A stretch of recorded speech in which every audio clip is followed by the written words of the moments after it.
raison de vivre, c'est de t'adorer, Seigneur. Même quand les choses ne marcheraient pas telles que je le veux, je continuerai quand même à t'adorer. Même quand je n'obtiendrai pas encore les choses que je désire, je continuerai à t'adorer. Même quand je ne comprendrai pas tes voies, je continuerai à t'adorer. Même quand j'aurai l'impression que tu n'exauces pas mes prières, je continuerai à t'adorer. Même avec les larmes aux yeux, je continuerai à t'adorer. Même quand ça sera si pénible, je continuerai à t'adorer. Parce que ma raison de vie, c'est de t'adorer. C'est de t'adorer. C'est de t'adorer. Reçois donc toute la gloire. Et ce matin, nous sommes venus célébrer ton Saint-Nom.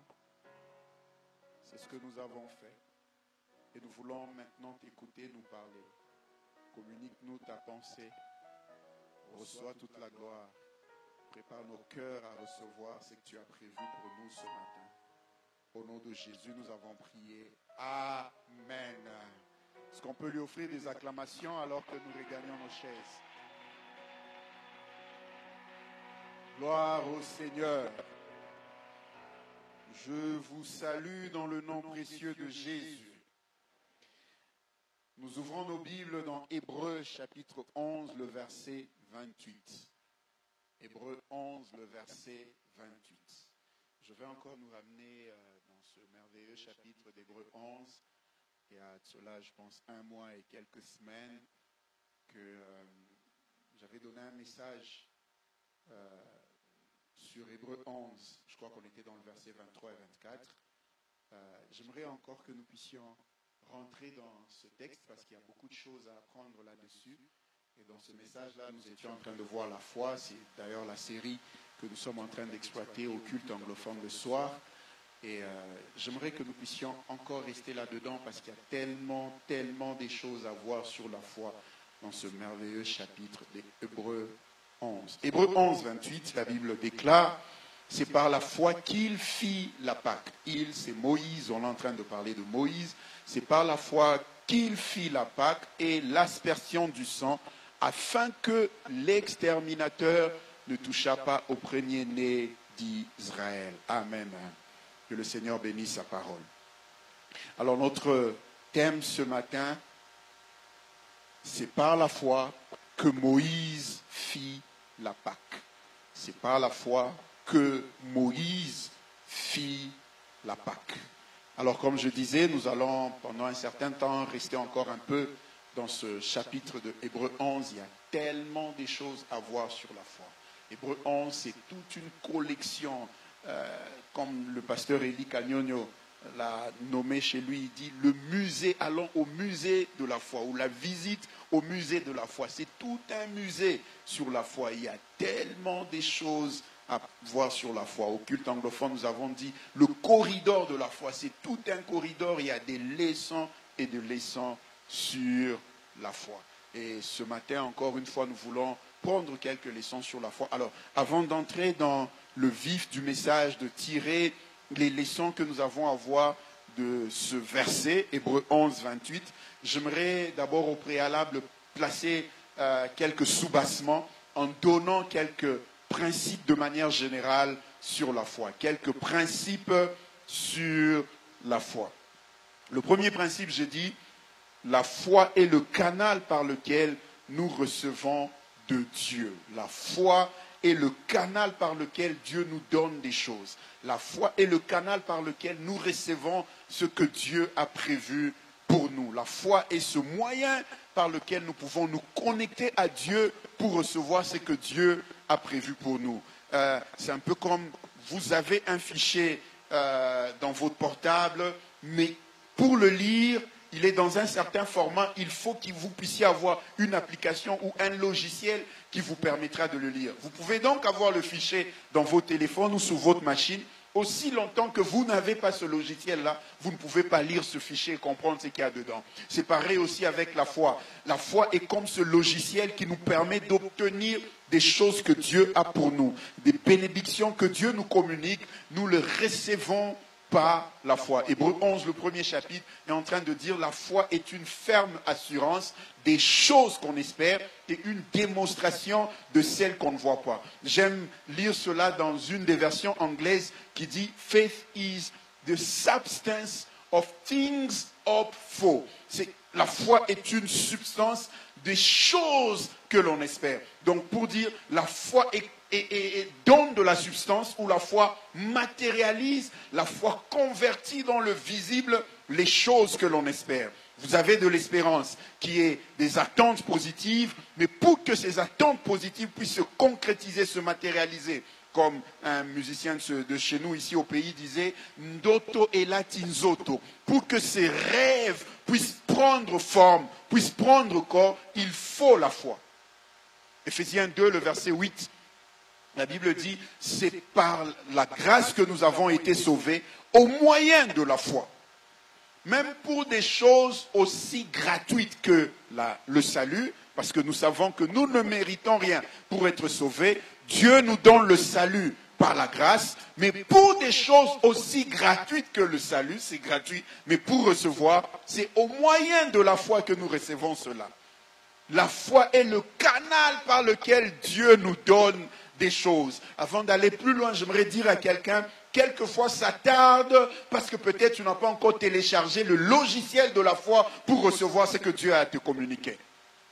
Aussi longtemps que ça manque chez toi, ce n'est pas que Dieu ne veut pas donner. Il a peut-être même déjà donné. C'est parce que la foi manque pour te connecter à ce que Dieu a prévu. Deuxième principe. La foi, c'est choisir, s'aligner sur l'image de Dieu. La foi, c'est choisir, s'aligner sur l'image de Dieu. Vous savez, dans cette vie, nous serons appelés à voir plusieurs images. Il y a beaucoup de choses tout autour de nous qui nous présentent plusieurs images ou plusieurs réalités. Vous pouvez remplacer le mot image par réalité. La foi, c'est s'aligner sur la réalité de Dieu. Dans ce monde, il y a plusieurs réalités. La situation économique du pays nous donne une réalité. La ville dans laquelle nous vivons nous donne une certaine réalité. L'entreprise dans laquelle vous travaillez vous donne une certaine réalité. Le médecin que vous avez consulté vous a donné son rapport, vous présente une certaine réalité. La famille dans laquelle vous vivez vous donne une certaine réalité. On vous dit par exemple, avec ce que nous sommes et tout ce que nous avons déjà connu dans cette famille, personne ne peut dépasser ce niveau ou cette étape. La famille vous donne une certaine réalité. Mais au-delà de toutes ces réalités, il y a aussi une réalité que Dieu a sur votre vie. Et la foi, c'est justement s'aligner sur la réalité de Dieu sur votre vie. Qu'est-ce que Dieu dit sur vous? Comment est-ce que Dieu vous voit? Qu'est-ce que Dieu a comme image sur votre vie? La foi, c'est s'aligner sur l'image de Dieu, la réalité de Dieu.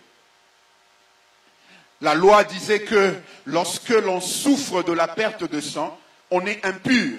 Et quand on est impur, la loi le dit clairement dans Lévitique, et quand on est impur, toute personne que l'on va toucher devient aussi impure. Ça, c'était l'image que la loi présentait. C'était la réalité que la loi présentait. Mais cette femme qui souffrait de la perte de sang, ces jours-là, elle s'est dit, si seulement, la Bible dit, elle s'est dit en elle-même, donc elle a eu une autre réalité qui était pourtant contraire à la réalité de la loi. Elle dit, si seulement je peux toucher le pan de sa robe, je n'ai même pas besoin de lui parler directement, juste toucher le pan de sa robe. Mais écoute, la loi a dit, si tu touches, il deviendra impur. Non, moi je sais que si je touche, au lieu que lui devienne impur, moi je deviendrai pur. Au lieu que la femme communique son impureté à Jésus, c'est Jésus qui communique sa pureté à la femme. Un peu comme je disais au premier service, la pureté de Jésus était tellement plus grande que l'impureté de la femme. Quand les deux sont venus ensemble, au lieu que Jésus devienne impur, c'est la femme qui devient pure. Vous avez un corps chaud et un corps froid. Ça dépend de quel degré de chaleur qu'il y a dans l'un comme dans l'autre. Si le corps froid est tellement froid, et que vous mettez les deux corps ensemble, le corps chaud va se refroidir. Mais si le corps chaud est tellement chaud, quand vous mettez ensemble, au lieu que le corps froid puisse refroidir le corps chaud, c'est le corps froid qui va se réchauffer par la chaleur qui vient du corps chaud. C'est ce qui s'est passé ce jour-là quand cette femme a touché Jésus. Au lieu que Jésus devienne impur, la pureté de Jésus était tellement grande que cette pureté a consommé l'impureté de la femme. Et justement, pour que cette femme arrive à ça, il a fallu, par la foi, qu'elle voie la grandeur de la pureté de Jésus. Là où la loi lui disait que toi tu vas communiquer l'impureté, elle a vu sur l'image de la grandeur de la pureté de Jésus, en se connectant à Jésus, elle est devenue pure. Troisième principe. Troisième principe, la foi nous permet de marcher dans la classe divine. Luc 1, le verset 37. La foi nous permet de marcher dans la classe divine. Luc 1, 37. La Bible dit, car rien n'est impossible à Dieu. Rien n'est impossible à Dieu. Vous savez, quand on était encore à l'école secondaire, donc déjà, je crois quand on était à l'école primaire, on nous a dit que 1 moins 2 était impossible. Et toute l'école primaire, on a évolué avec cette réalité. 1 moins 2 est impossible.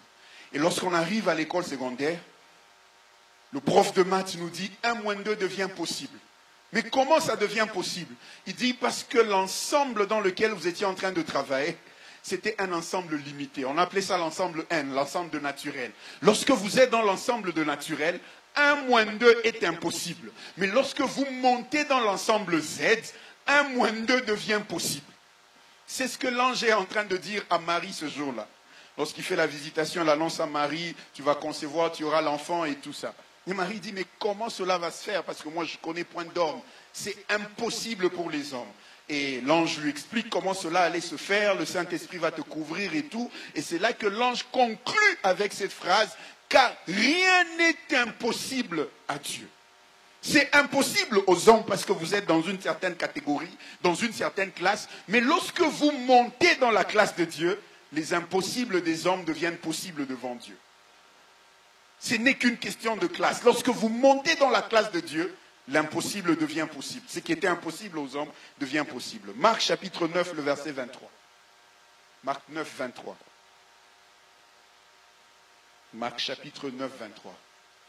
Jésus lui dit, si tu peux, 3 points, tout est possible à celui qui croit. Dans Luc, c'est l'ange qui disait, il parlait de Dieu. Il dit, rien n'est impossible à Dieu. Et donc nous avons vu dans la classe de Dieu, dans la catégorie de Dieu, les impossibilités n'existent pas. Dieu peut tout faire. Mais cette fois-ci, Jésus est en train de parler, pas de Dieu, mais il parle des hommes. Il dit qu'il est possible qu'un homme puisse aussi accéder à cette classe où ce qui était impossible devient possible. Il dit tout est possible à celui qui croit. Et donc lorsqu'on a la foi, lorsqu'on croit, on a la foi, on passe dans la classe divine. La foi nous permet d'entrer dans la classe de Dieu où les impossibles deviennent possibles. Un homme de foi, c'est celui, là où tout le monde dit que c'est impossible, lui sait voir les possibles. C'est là que j'aimerais donner un conseil à nous qui avons le privilège ou la grâce de donner des conseils aux gens. Vous savez, lorsque les gens viennent vous voir pour demander des conseils, comment tu trouves, toi tu as de l'expérience, grand frère, papa, grande sœur, maman, aide-moi un peu, donne-moi des orientations, donne-moi quelques directives, comment tu trouves, est-ce que ce projet marchera? Quelquefois, ne soyez pas pressés d'interdire aux gens de prendre certains risques. Quelquefois, ne soyez pas pressés de conclure et dire « ça ne marchera pas, c'est impossible ». Faites attention, ça dépend de quelle classe dans laquelle vous êtes. Vous pouvez dire à quelqu'un « tu ne le feras pas » alors que demain, cette chose-là que vous lui avez dit qu'il ne fera pas a été possible et il l'a réalisé. Apprenez à voir ça dans la catégorie de Dieu. Parce que la foi, justement, nous permet à transcender, à entrer dans cette catégorie où les impossibles deviennent possibles. Je donnais au premier service ce témoignage que j'avais suivi de cet homme. C'est un Américain, un noir américain. Il s'appelle Isaiah Reed. Vous pouvez d'ailleurs retrouver son histoire même sur Internet. C'est un évangéliste. Je l'ai croisé il y a plusieurs années maintenant où il a partagé avec nous son témoignage. Quand il est né, Dieu a dit clairement à sa maman que cet enfant, il va me servir. Il va circuler dans le monde. Il va annoncer l'évangile. Mais malheureusement, pendant qu'il était en train de grandir avec la délinquance dans les milieux des Noirs américains et tout, il a été emporté par ce vent-là. Il a commencé à se jeter dans la débauche jusqu'au point où il est devenu un membre d'un gang et il était même en train de prendre, non seulement prendre la drogue, mais vendre de la drogue. Alors, comme vous savez, dans ces milieux-là, les gangs sont toujours opposés. Le gang d'ici veut contrôler tel territoire. Si les autres entrent dans ce territoire, ils vont se battre et ainsi de suite. Et lorsque vous avez peut-être agressé ou tué un des membres d'un gang, un peu comme ça se fait chez nous avec les Kuluna, qui se battent souvent entre eux, et c'est généralement aussi comme ça chez eux avec ces gangs-là. Et lui, il était membre d'un gang. Ils avaient fait, je crois, du mal à un membre d'un autre gang, et ainsi on était en train de le chercher pour se venger. Et un jour, alors qu'il était dans la voiture, les gens qui le cherchaient l'ont attaqué, ils l'ont poignardé 16 fois dans la poitrine. 16 fois. Il avait même des images, hein. Il nous a montré sur des images. Il dit d'ailleurs c'est par pudeur, comme on était dans une salle, quand il partageait les témoignages, on était dans une salle où il y avait beaucoup de gens et de mamans. Il dit c'est par pudeur, sinon j'allais enlever même ma chemise, vous allez voir les cicatrices. 16 fois poignardé dans sa poitrine. Et comme si cela ne suffisait pas, après l'avoir poignardé, ils lui ont même donné 2 balles. Pap, pap, ils ont tiré sur lui. Il est mort. Ils se sont rassurés qu'il était vraiment mort. Et les gens dans le parage ont appelé la police, ils sont venus, on amène l'ambulance, on l'amène à l'hôpital. Le médecin fait tout ce qu'il a à faire là-bas, il déclare que non, il est mort. Il libère même ce qu'on appelle comme un certificat de décès. Il donne le certificat, il dit qu'il est mort. On l'amène à la morgue. Mais on ne peut pas l'enterrer comme ça. Il faut qu'on trouve un membre de sa famille pour qu'on l'enterre. Il avait sur lui ses pièces d'identité. Ils prennent les pièces d'identité, ils entrent dans les systèmes, ils trouvent sa mère et ils trouvent même le numéro de téléphone de sa mère. Ils appellent sa maman. Elle répond au téléphone. « Maman, vous allez bien ? Ok, nous avons une mauvaise nouvelle à vous annoncer. Rassurez que vous êtes assise et tout ça. » Il dit « Sans problème, annoncez. » Il dit « Nous sommes ici avec le corps de Isaiah.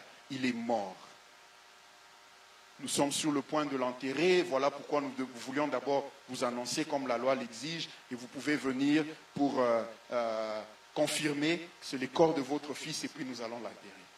Il dit quoi? Mon fils ne peut pas mourir. Il dit oui maman, nous comprenons le choc, nous comprenons votre émotion, mais c'est vraiment lui, Isaiah, qui est ici. La maman dit, monsieur l'officier de la police, tu ne comprends pas, mon fils ne peut pas mourir. Il dit, maman, oui, je comprends. Il dit, mon fils ne peut pas mourir.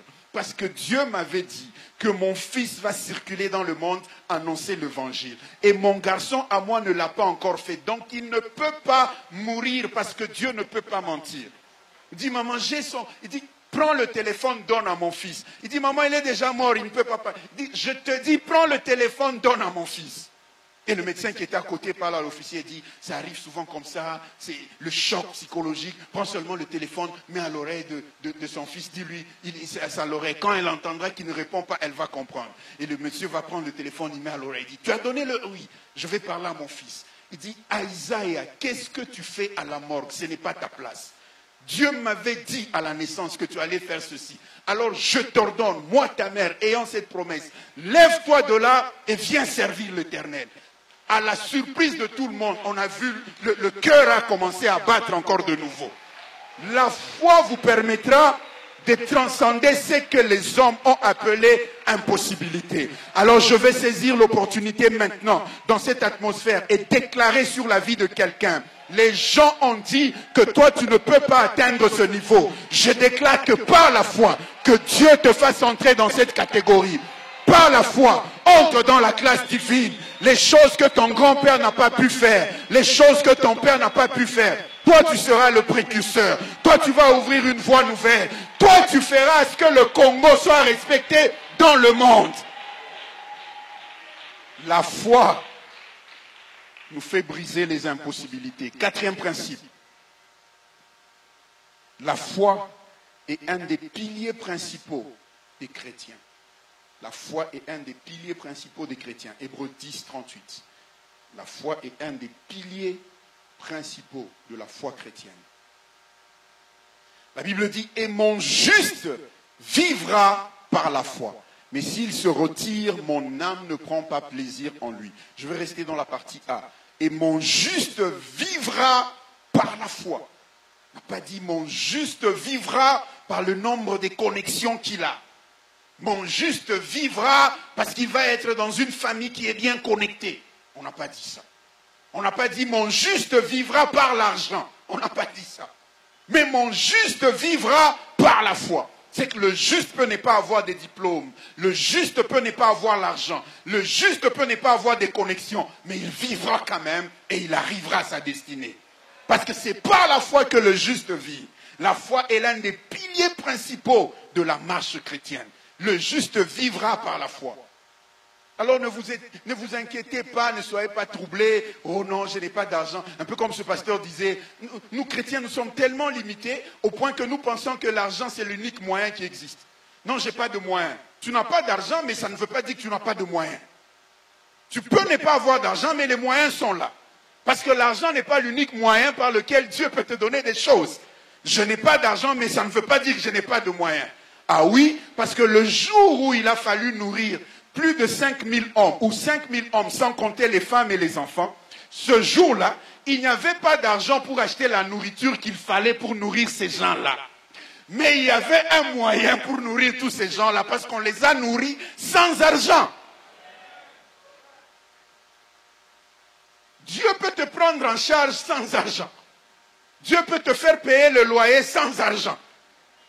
Ah oui, comme je disais au premier service, Dieu peut te faire marier sans argent. J'ai vu un frère pour qui la dot a été divisée par 4. Le beau-père l'appelle et dit, tu sais, je t'aime tellement, pour moi tu es devenu un fils et tu es tellement un homme sérieux et je comprends les difficultés dans lesquelles tu es. Alors, au lieu que tu donnes tout ça, je divise par 4 et viens prendre ta femme.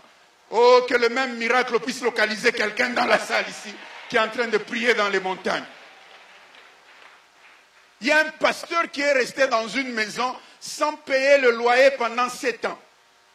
Un jour, il va voir son bailleur, il avait un retard de 3 mois. Il prie, Dieu donne-moi l'argent, s'il te plaît. Et il va voir le bailleur, il dit, j'ai des difficultés, je n'arrive pas à payer, supporte-moi encore, je sais que je te dois pour 3 mois, supporte-moi encore. C'était d'ailleurs la bailleresse. Maman bailleresse lui dit, écoute pasteur, je sais que tu es un homme de Dieu. À partir de maintenant, reste dans ma maison, tu ne payeras rien jusqu'à ce que tu partiras et que tu auras ta propre maison.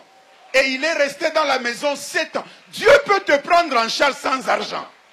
Il peut payer pour toi le loyer sans argent. Parce que l'argent n'est pas l'unique moyen que Dieu utilise. Le juste ne vivra pas par l'argent, mais par la foi. Donc si tu as la foi, Dieu peut te faire obtenir des choses même là où tu n'as pas d'argent. Le juste vivra par la foi.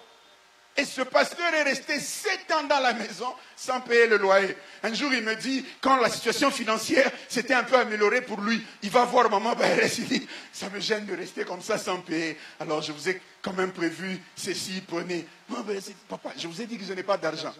Rentrez avec votre argent, restez dans la maison. Le jour où vous aurez votre maison, vous partirez de là. Moi, je n'ai pas besoin de votre. Restez là-bas. Dieu peut payer pour toi sans que tu saches où la transaction s'est faite. Le juste vivra par la foi. Alors rentrons à Hébreux 11, 28. Hébreux 11, 28, la Bible nous dit, c'est par la foi que Moïse a fait la Pâque. Avant de parler de la Pâque, comme on le sait, la Pâque, c'était pratiquement la 10e plaie que Dieu avait utilisée pour frapper l'Égypte. Pour un peu expliquer le contexte, rentrons dans cette histoire. Ce qui s'était passé pendant ce temps-là, avant d'arriver à l'institution même de la Pâque. Je disais au premier service, Dieu est capable en un coup de finir tous vos combats. Juste en un coup. Tous les combats finissent, vous êtes affranchis. Mais il arrive de fois où Dieu lui-même rallonge le combat. Il le prolonge, il ordonne, il veut que ça prenne du temps. Dieu a dit à Moïse, j'endurcirai le cœur de Pharaon. Écoutez, Pharaon était déjà méchant contre le peuple d'Israël. C'est pourquoi d'ailleurs Dieu allait susciter Moïse pour qu'il aille délivrer le peuple qui souffrait déjà. Mais Dieu dit, en plus de cette souffrance, je vais endurcir le cœur de Pharaon. Dieu avait besoin que le match devienne encore plus long. Ce chef-là qui est en train de te tourmenter, deux fois tu pries, et tu as l'impression que ça devient encore pire. Il est peut-être possible que c'est Dieu lui-même qui est en train d'endurcir son cœur. Et quand Dieu le fait, il le fait souvent pour 2 raisons. La première raison, nous la retrouvons dans Romains 9, 17. La première raison où Dieu fait que le combat puisse devenir long. La première raison où Dieu veut que les difficultés soient là encore, nous la retrouvons dans Romains 9, le verset 17. Il dit, car l'Écriture dit à Pharaon, j'ai été suscité à dessein pour montrer en toi ma puissance et afin que mon nom soit publié par toute la terre. Dieu dit qu'il a suscité Pharaon à dessein. Et donc tout ce que Pharaon a fait, non seulement qu'il a suscité, et même quand il endurcit son cœur, ce n'était pas les démons, ça venait de Dieu. C'est Dieu lui-même qui a fait que les choses deviennent dures avec Pharaon. Pourquoi? Il en donne la raison là-bas, afin de montrer ma puissance. C'est-à-dire, Dieu révèle sa puissance par nos difficultés. Dieu révèle sa puissance par nos souffrances. Dieu révèle sa puissance par les combats et les difficultés que nous rencontrons. C'est-à-dire, Dieu a besoin de tes combats pour que le monde découvre combien puissant il est. Dieu a besoin de tes difficultés, de tes problèmes, pour se révéler, pour montrer combien puissant il est au monde. Et donc, regardez d'ailleurs comment ça s'est passé. Il commence avec une première plaie, et puis ils vont à la deuxième plaie, la troisième, et quand ils arrivent à la quatrième plaie, Moïse transforme la poussière en poux. Les magiciens de l'Égypte qui pouvaient tenir à la première plaie, qui pouvaient tenir à la deuxième, quand ils ont jeté le bâton qui est devenu serpent, ils l'ont aussi fait. Quand ils ont transformé l'eau qui est devenue plutôt le sang, ils l'ont aussi fait. Et donc Pharaon était même en train de s'endurcir. Il tenait encore, il se disait... Dieu savait tout ça, il savait où il emmenait. Vous savez, quelquefois, Dieu n'est pas pressé de vous faire arriver où il veut vous faire arriver. Il veut prendre tout votre temps. Donc, il te met d'abord dans une position où cette sorcière-là de la famille te met un cadre et puis tout est bloqué, on ne te prend pas l'entreprise. Ils sont en train de célébrer dans leur camp. Dieu voit ça. Même quand toi tu pleures, Dieu voit ça. Il est conscient. Il permet seulement que ça aille graduellement. Et les magiciens sont contents. Premier numéro, ils en font aussi. Deuxième numéro, ils en font. Troisième numéro. Et quand ils arrivent au quatrième numéro, le niveau est toujours en train de monter. À un moment, ils disent, non, non. Pharaon, tu vas nous faire tuer. Ça, c'est le doigt de l'Éternel. Nous ne pouvons pas arriver à ce niveau-là. Ça, c'est au-delà. Nous avons été à l'école de la magie. On ne nous a pas, on nous a d'ailleurs interdit de dépasser. Ça va nous tuer. Ça, c'est le doigt de l'Éternel. Personne ne peut arriver à ce niveau-là. Dieu utilisait tout ce processus, ces difficultés, le cœur dur de Pharaon pour révéler sa puissance. Et donc la première raison pour laquelle Dieu permet de fois que le combat devienne long, parce que plus le combat prend du temps, Dieu est en train de révéler sa puissance. Et les gens sont en train de découvrir combien puissant il est. Et la deuxième raison, nous la retrouvons dans Exode chapitre 7, le verset 4. La deuxième raison, elle est dans Exode 7, le verset 4. Quand Dieu fait cela, c'est pour nous renforcer, pour nous équiper, pour encore nous donner des capacités. Exode 7, le verset 4, la Bible dit, « Pharaon ne vous écoutera point. » C'est Dieu lui-même qui est en train de le prédire, de dire déjà. « Pharaon ne vous écoutera point. Je mettrai ma main sur l'Égypte et je ferai sortir du pays d'Égypte mes armées, mon peuple, les enfants d'Israël par des grands jugements. » Dieu dit déjà que Pharaon ne vous a pas écouté, ne va pas vous écouter, mais je vais mettre ma main et je vais sortir du pays d'Égypte. Il n'a pas dit des esclaves, mais il dit mes armées.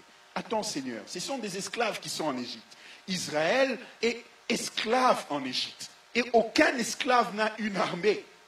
Ils sont esclaves en Égypte et ce n'est pas une armée. Mais Dieu dit, au-delà de ce statut d'esclave, je suis en train de me sortir une armée. Je vais former des militaires. Et on ne forme pas des militaires dans un hôtel 5 étoiles.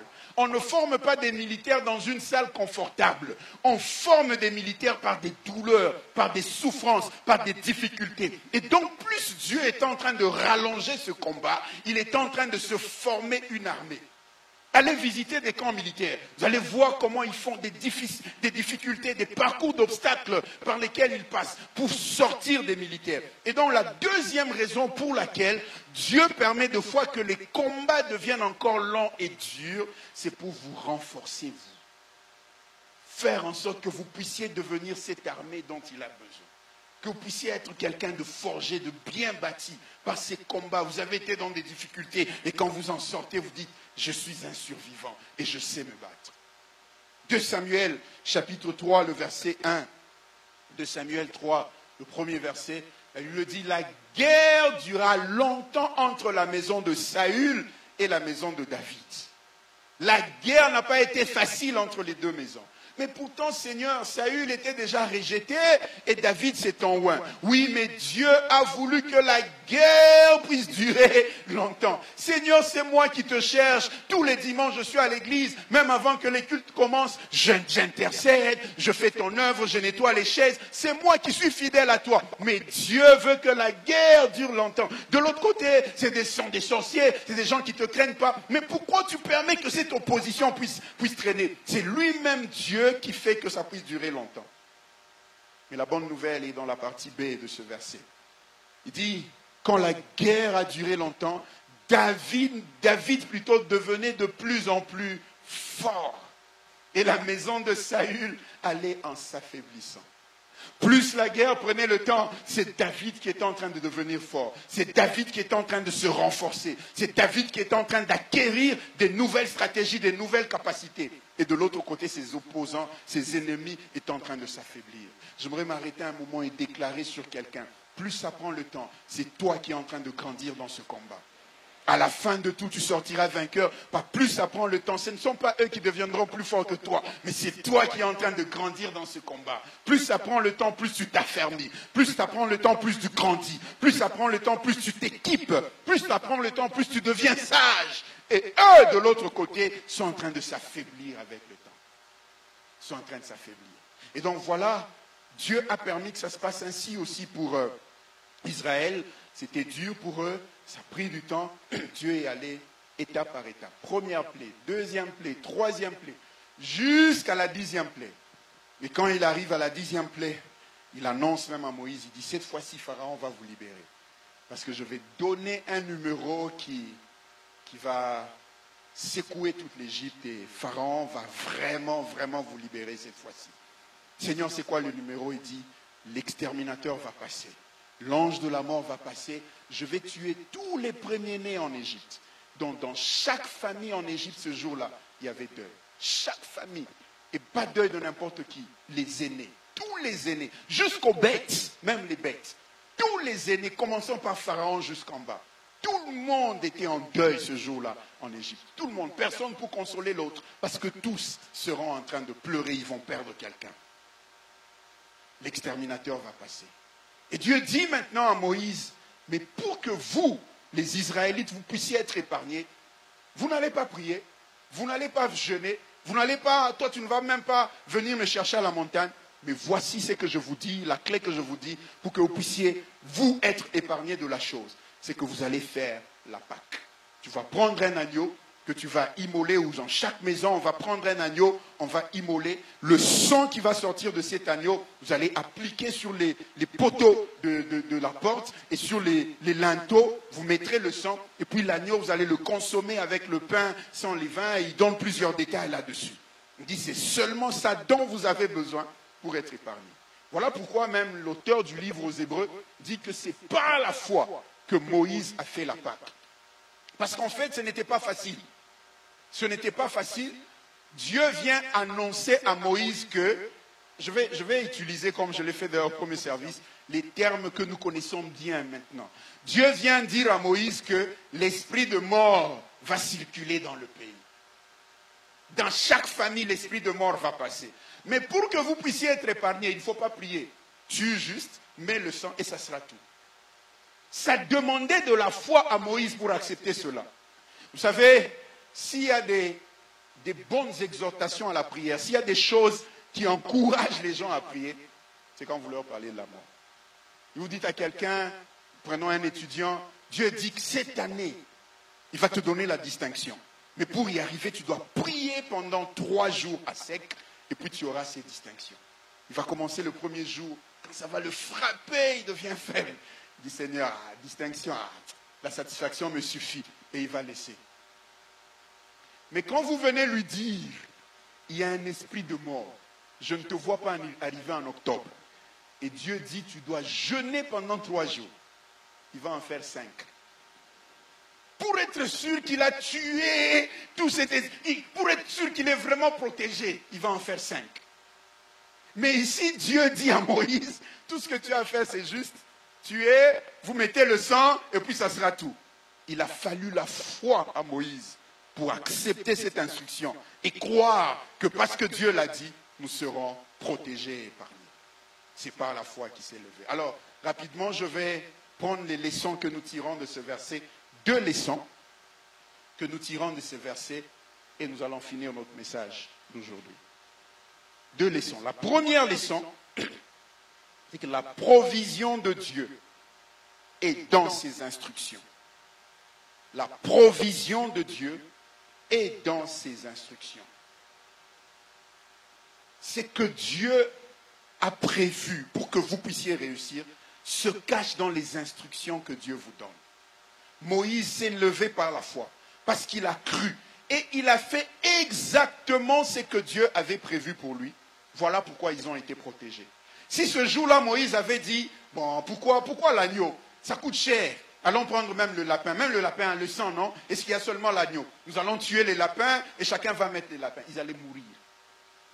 C'est parce qu'il a été fidèle, obéissant dans toutes les instructions de Dieu. Il a dit l'agneau, même le temps où il fallait l'immoler, comment il fallait le manger, comment il fallait le préparer. Il a respecté tout ça. C'est comme ça qu'il a vu le miracle que Dieu lui a réservé. Je viens dire ce matin à quelqu'un, la provision de Dieu, le miracle que tu attends de Dieu est caché dans les instructions que Dieu te dit. S'il te dit de jeûner, c'est que ton miracle est dans le jeûne.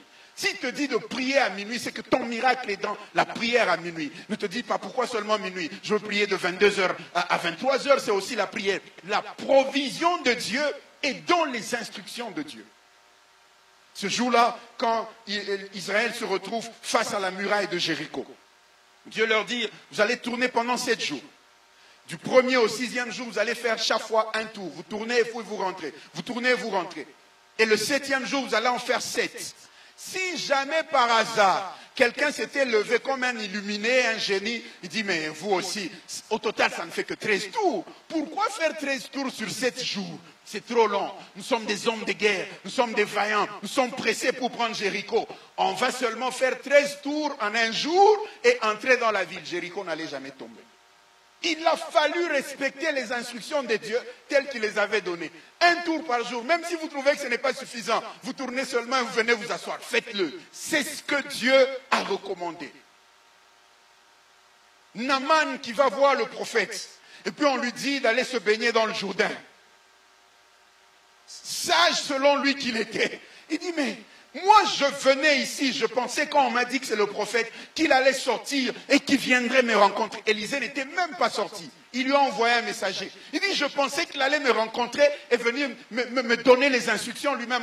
Il n'est même pas venu. Il m'envoie juste un messager et puis aller me jeter. Pourquoi seulement le Jourdain? Y a-t-il pas des meilleurs fleuves chez nous en Syrie? Il était en train de rentrer, il a refusé d'obéir à cette instruction. Mais il rentrait avec sa lèpre. Heureusement pour lui, il y a eu ses serviteurs. C'est une parenthèse que je vais aussi ouvrir. C'est pourquoi quelquefois faites-vous bien accompagner. Faites-vous accompagner des gens qui peuvent vous ramener à la raison quelquefois quand vous dérapez. Heureusement pour Naaman qui a eu ses serviteurs qui lui a dit, mais ça te coûte quoi? Ça te coûte quoi? Il t'a juste demandé d'aller, va te jeter là dans ce fleuve. Si après ça ne marche pas, d'accord, tu n'auras rien perdu. Mais si ça marche, mais tu as eu ton miracle. Ça te coûte quoi? Si Naaman avait dit, bon, si c'est juste me jeter, alors j'irai me jeter dans un des fleuves de chez nous. Ça allait être juste un bain. Mais ça allait rester sur lui. Mais parce qu'il a obéi à l'instruction, la provision de Dieu est dans les instructions. En allant dans le Jourdain, il a eu son miracle. C'est la vérité que Marie connaissait lorsqu'elle dit aux disciples à la fête de Cana, aux serviteurs plutôt, faites tout ce qu'il vous demandera de faire. Marie savait que la provision est dans les instructions. Si vous dit prenez de l'eau, allez vers tel. Le miracle est caché dans l'instruction qu'il vous demande de faire. Faites tout ce qu'il vous demandera de faire. Prenons cet exemple de l'aveugle de Jean 9. Imaginez que vous êtes cet aveugle-là. En tout cas, chaque fois quand je lis cette histoire, j'aime toujours me mettre à sa place. Imaginez que vous êtes cet aveugle. Déjà que vous êtes aveugle, ça veut dire que vous êtes un peu frustré par rapport à la société parce que vous estimez que le monde a été injuste avec vous et tout ça. Et puis ce jour-là, vous êtes en train de passer bonnement, Je ne sais pas s'il était accompagné, la Bible ne nous donne pas de précision, ou s'il marchait avec sa canne. Et puis à un moment, vous entendez des gens qui sont en train de parler de vous. Des gens que vous ne connaissez pas, un groupe de gens. Vous entendez, et l'un d'entre eux dit, oh non, maître, qu'est-ce que lui il a fait pour qu'il puisse être aveugle? Est-ce que lui il a péché ou ses parents? Déjà, à ce niveau-là, vous êtes quand même choqué. Quelqu'un qui ne vous connaît pas et qui commence à parler de votre faiblesse comme ça. Quelqu'un qui ne vous connaît pas et qui ne sait même pas d'où vous venez. Alors vous vous arrêtez. Parce que justement, cet aveugle s'était arrêté et la Bible ne dit pas que c'est Jésus qui lui avait demandé de s'arrêter. Vous vous arrêtez pour comprendre un peu cette situation. C'est qui ce monsieur qui se permet comme ça de commencer à parler de mon cas aussi légèrement?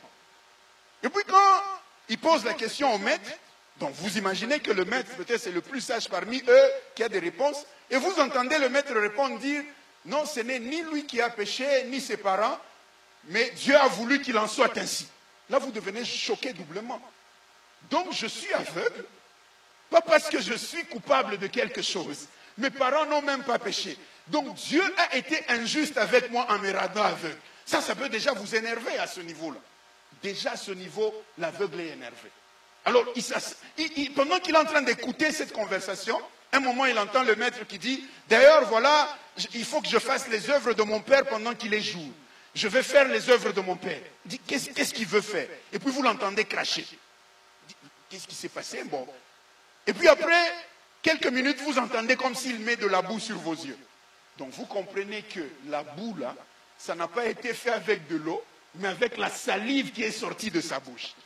Vous comprenez un peu le niveau et la colère où vous êtes arrivé. Il n'arrête pas. Après avoir mis cette boue, il vient vous dire tout bonnement, va te laver à la rivière de Siloé. Papa, tu ne m'as même pas dit bonjour. Je ne t'ai rien demandé. Vous avez commencé par colporter sur mon cas. Tu viens de dire ici que c'est l'injustice qui a fait que je sois aveugle. Tu as craché. Tu prends de la boue, en plus tu mets sur mes yeux. Et puis tu as même le courage de me dire d'aller me laver. Une boue que toi tu as mis sur mes yeux avec de la salive. Vous imaginez le niveau de la colère qu'il pouvait être. Je disais au premier service, heureusement en tout cas, il n'était pas congolais. Sinon l'histoire qu'on allait avoir dans Jean 9 ici, je ne sais pas. Même Jésus allait être surpris. Comme une femme qui disait un jour à son mari, incompréhension. Donc incompréhension qu'il allait engendrer là devant Jésus. J'imagine seulement. J'imagine l'incompréhension que si cet aveugle était congolais, allait engendrer devant Jésus. Je disais aussi au premier service que heureusement, non seulement qu'il n'était pas congolais, mais qu'il n'était pas quinois. Là, ça allait être encore pire. Pire, je vous dis. J'ai un jour été avec un ami, pasteur de Kin, on était à Kin, dans sa voiture. On allait quelque part avec les embouteillages de Kinshasa, on s'est retrouvé un peu bloqué, alors il voulait faire une manœuvre. Devant, il y avait, je crois que c'était un motard, je ne me rappelle plus très bien, ou un vélo, et il avait des trucs là différents. Alors quand il voulait faire, il a comme failli plutôt frôler le motard là. Le motard a commencé à tonner sur mon ami pasteur. J'ai vu mon ami pasteur ouvrir la portière, il sort, il clonte. Et moi j'étais scandalisé. Et Osa pasteur, non, et puis il rentre, quand il rentre, il est même en train de rire. T'en fais pas mon cher, je ne suis pas fâché. C'est comme ça qu'il faut faire. Il dit ici c'est comme ça. Il dit des gens timides comme toi là, vous ne saurez pas vivre ici. Ici il faut ekenge. Donc, si tu ne fais pas des choses comme ça. Donc heureusement cet aveugle n'était pas dans ça. Heureusement cet aveugle. Et pire encore s'il était de l'Équateur, non seulement qu'il allait pas, il allait frapper Jésus. Il allait le frapper.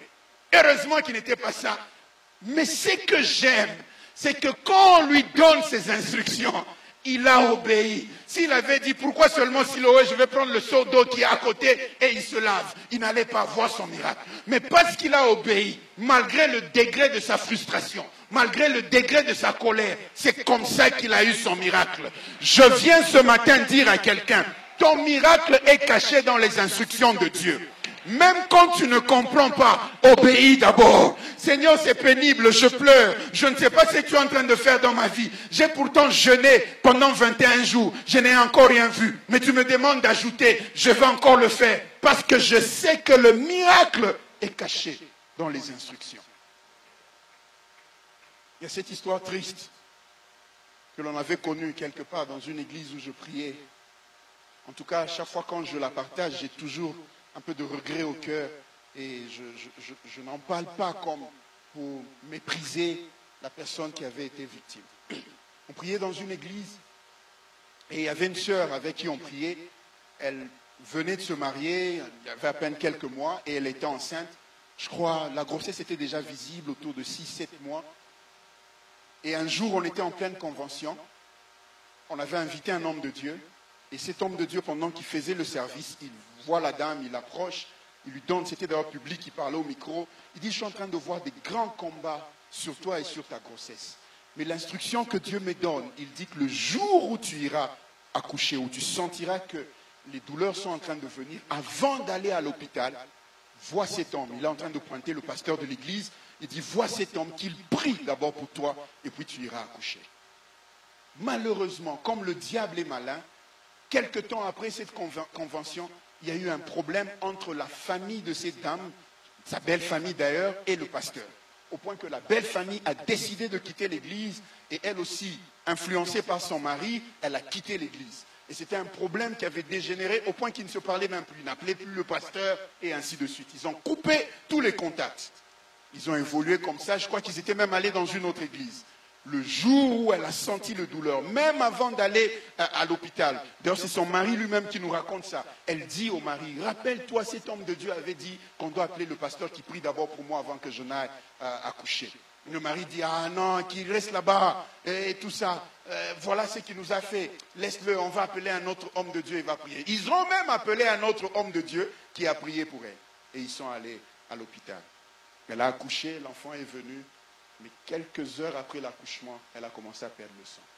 Ce n'était même pas ici au pays, c'était dans un autre pays où les hôpitaux sont bien équipés. Les médecins ont commencé à lutter pour la sauver. Le sang ne faisait que couler. Pendant 2 jours, elle perdait le sang.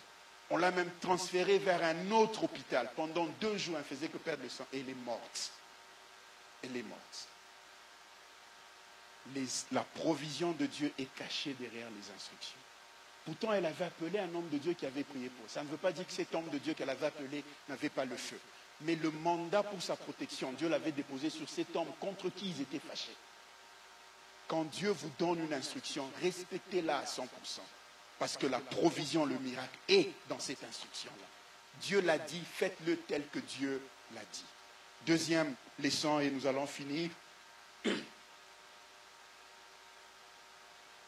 Tout ce que Dieu nous demande de faire a un sens, même si vous ne le comprenez pas aujourd'hui.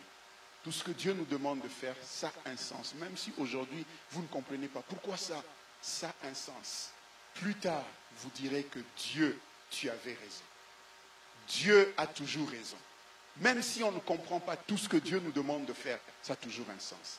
Lorsque Dieu a demandé à Moïse de faire ça, cette petite pratique, immoler l'agneau, appliquer le sang, c'est que Moïse ne savait pas. C'était la préfiguration de l'œuvre salvatrice que Jésus allait venir faire. Dans Jean 1, 29, Jean-Baptiste, quand il voit Jésus, il dit « Voici l'agneau de Dieu qui ôte le péché du monde ». Le mot « agneau » là qu'il est en train d'utiliser, c'était en référence à l'agneau que Moïse avait immolé avant. C'est que Moïse ne savait pas que cette œuvre, cette chose si banale qu'il était en train de faire, était en quelque sorte en train de le faire participer aussi à la grande œuvre que Dieu accomplira pour le salut de l'humanité. Et donc chaque fois qu'on sera en train de célébrer Jésus, on dira l'agneau de Dieu. On sera aussi en train de penser à Moïse qui avait fait cette chose en premier, déjà à l'époque, qui avait fait cette préfiguration. C'est que Moïse ne savait pas que cette chose aussi banale est en train de le rendre plus grand. D'ailleurs, Apocalypse dit, même à la fin, quand les saints seront en train d'adorer Jésus, ils diront gloire à l'agneau de Dieu. Je suis sûr que quand nous nous retrouverons au ciel et qu'on sera en train d'adorer Jésus, dire gloire à l'agneau de Dieu. Il y aura Moïse dans le coin qui dira, alors que vous ne saviez pas ces choses. Moi déjà, kala, nasala makambo ya agneau. C'est que Moïse ne savait pas que même quand il ne comprenait pas que Dieu est en train de le faire participer à quelque chose de grand, qui le rendrait grand et qui ferait que son nom soit toujours cité, même des générations après générations. Je suis en train de dire à quelqu'un ce matin, même quand tu ne comprends pas, donne toujours raison à Dieu. Dieu a toujours raison. Seigneur, tu m'as promis que je serai pasteur, alors qu'aujourd'hui, je me retrouve juste à régler les boutons et faire allô, allô. Même quand tu ne comprends pas, Dieu a toujours raison. Tu vas te retrouver à un milieu où personne n'est là pour faire 1, 2 et régler les sons. Tu es l'unique personne qui peut le faire et on te donnera toute la responsabilité. Dieu sait pourquoi il te fait passer par certains chemins. Dieu a toujours raison. Même quand tu as l'impression que ça commence à traîner, je prends du temps, je suis en train de grandir, je suis en train de vieillir, j'ai dépassé la quarantaine.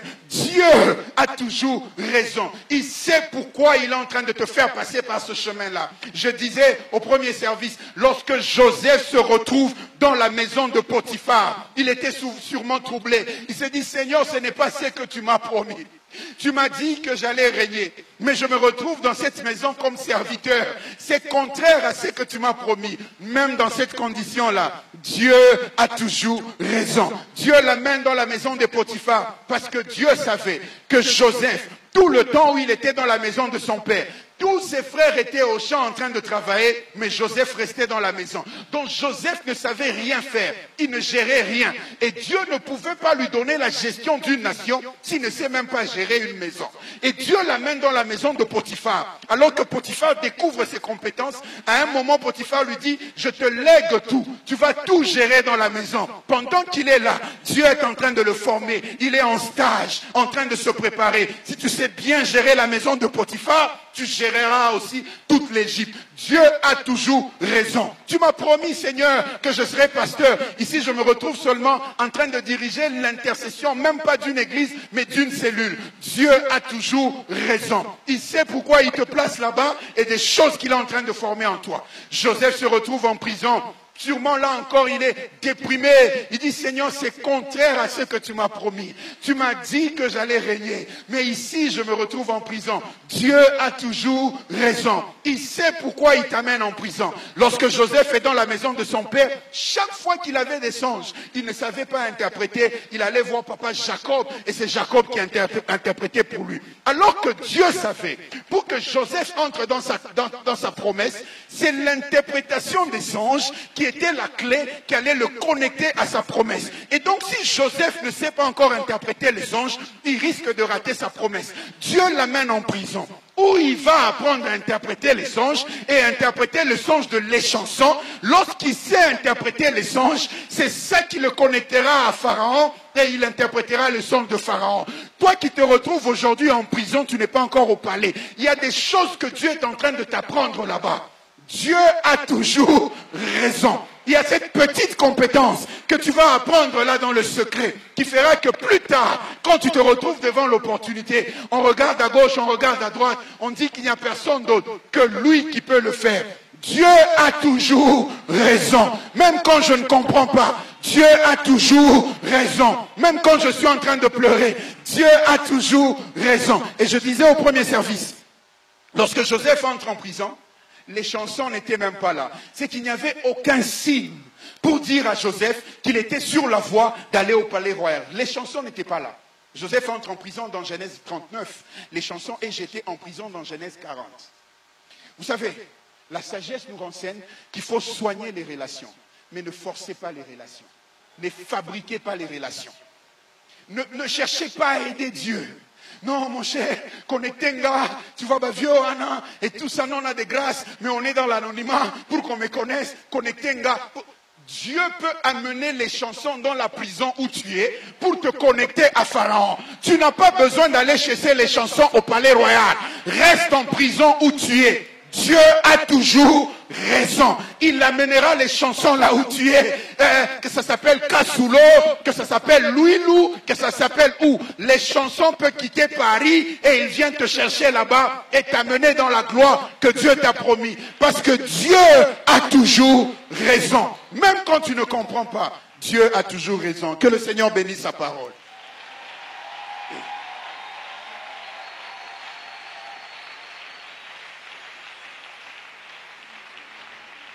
Alors dans cette atmosphère, alors qu'on est en train de chuter,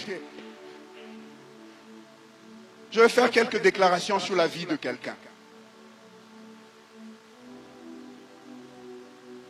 Alors que tu seras obéissant aux instructions du Seigneur, je déclare que le ciel reste ouvert sur ta vie. Je déclare que 2023 ne finira pas sans que tu ne puisses voir tout ce que Dieu t'a promis en 2023. Je déclare que ce que tu considères comme le meilleur niveau aujourd'hui, demain, ça sera le plus bas niveau que tu as connu. Je déclare que la joie que tu verras dans le futur puisse te faire oublier toutes les pleurs que tu as eues dans les passés. Je déclare que les prochaines larmes qui vont couler de tes yeux ne soient plus les larmes de tristesse, mais les larmes de joie. Parce que tu seras étonné, parce que le Seigneur fera avec toi. Je déclare que dans les dimanches qui viennent, que nous puissions voir quelqu'un venir ici et dire: Dieu, je te donne raison. Parce que même quand je ne comprenais pas, même quand je pleurais, toi tu étais en train d'arranger les choses pour moi. Je déclare que dans les jours qui viennent, qu'il y a quelqu'un qui est totalement dans l'anonymat, que des gens vont chercher. Parce que l'histoire que tu es en train d'écrire sera un matériel didactique pour quelqu'un. Par toi, les gens vont découvrir la fidélité de Dieu. Par toi, les gens vont découvrir la puissance de Dieu. Par toi, les gens vont apprendre que Dieu peut élever. Par toi, les gens vont comprendre que Dieu continue à agir jusqu'aujourd'hui. Je déclare que Dieu t'introduise dans une nouvelle saison de ta vie. Je déclare que Dieu t'introduise dans une nouvelle saison de ta vie. Quand les prédicateurs monteraient du haut de la chair et parleraient des histoires des gens, on racontera aussi ton histoire. On racontera aussi ce que Dieu a fait avec toi.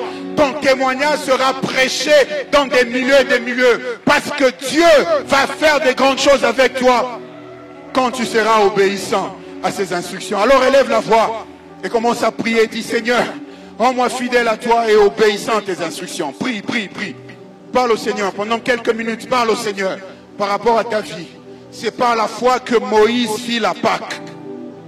Même quand il ne comprenait pas, il a quand même fait par la foi. Je prie que Dieu donne la foi à quelqu'un qui va s'engager sur une voie, même quand il ne comprend pas, mais il sait que Dieu est avec moi. Si Dieu me l'a demandé de le faire, Dieu a toujours raison. Il sait où il m'amène. Je ne maîtrise pas le futur, mais je marche avec le maître de temps et des circonstances. Lui, il maîtrise le futur.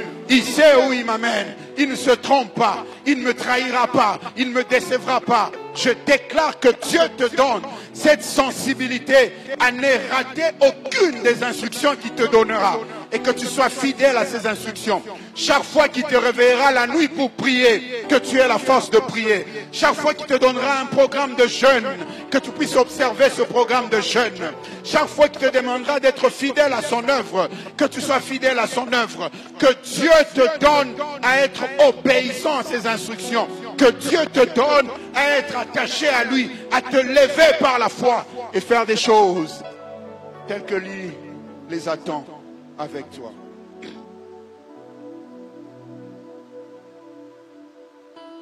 Merci Seigneur. Merci pour ta parole et merci pour ce que tu es en train de faire au milieu de nous. Merci pour ton peuple. Nous croyons au Dieu d'amour éternel que tu vas nous donner à être encore attachés à cette parole.